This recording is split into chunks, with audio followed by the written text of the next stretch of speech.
The Hogwarts Express steamed towards the castle. Sunlight glinted off the windows.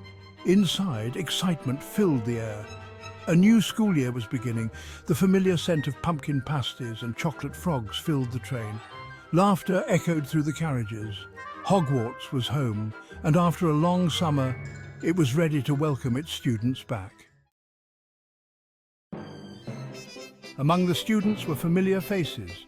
Rose Weasley, bright and spirited, chatted excitedly with her friends.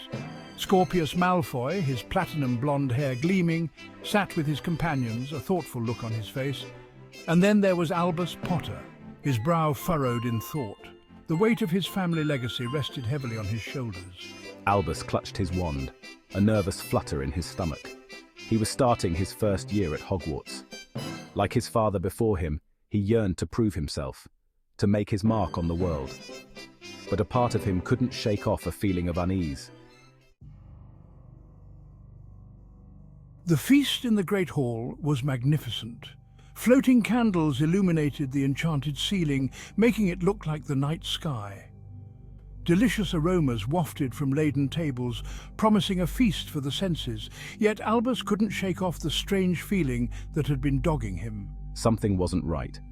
He felt a prickle on the back of his neck, a shiver down his spine. It was as if someone was watching him, but when he turned around, he saw nothing out of the ordinary, just the smiling faces of his fellow students. The sorting ceremony began.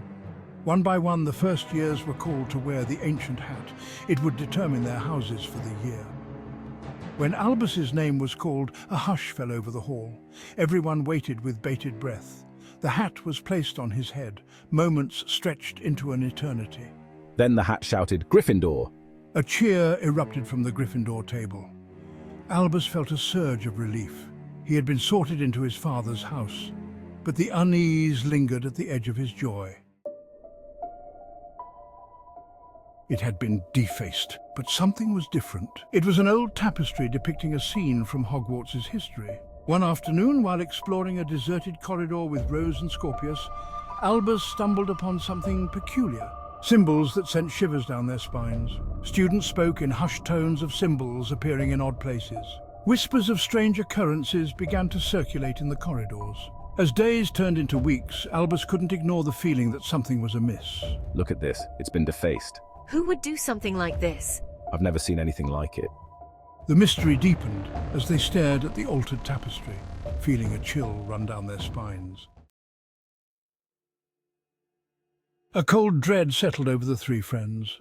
They were dark marks, the symbol of Lord Voldemort and his followers. Symbols that were eerily familiar.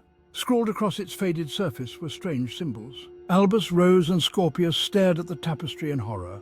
This is wrong, whispered Rose, her voice trembling. This is very wrong. We have to tell someone. Yes, we must, agreed Scorpius, looking pale. The dark mark is not something to be taken lightly. The gravity of their discovery weighed heavily on them, and they knew they had to act quickly. The three friends decided to seek the advice of Professor McGonagall, the headmistress. With hearts pounding in their chests, they made their way to her office. Professor McGonagall listened intently as they recounted their discovery. Her expression grew serious. "This is a grave matter," she said, her voice grave. "I will look into this immediately. In the meantime, say nothing of this to anyone.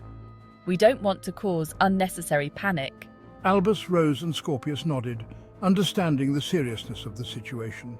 They left her office feeling the weight of the secret they now carried. As Albus, Rose and Scorpius left Professor McGonagall's office, they felt a sense of foreboding. The shadows seemed to lengthen around them, and the castle, once a place of wonder and magic, now felt oppressive. They had stumbled onto something dark and dangerous.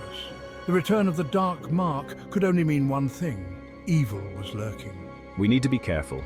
This is bigger than us. But we can't just stand by. We have to do something.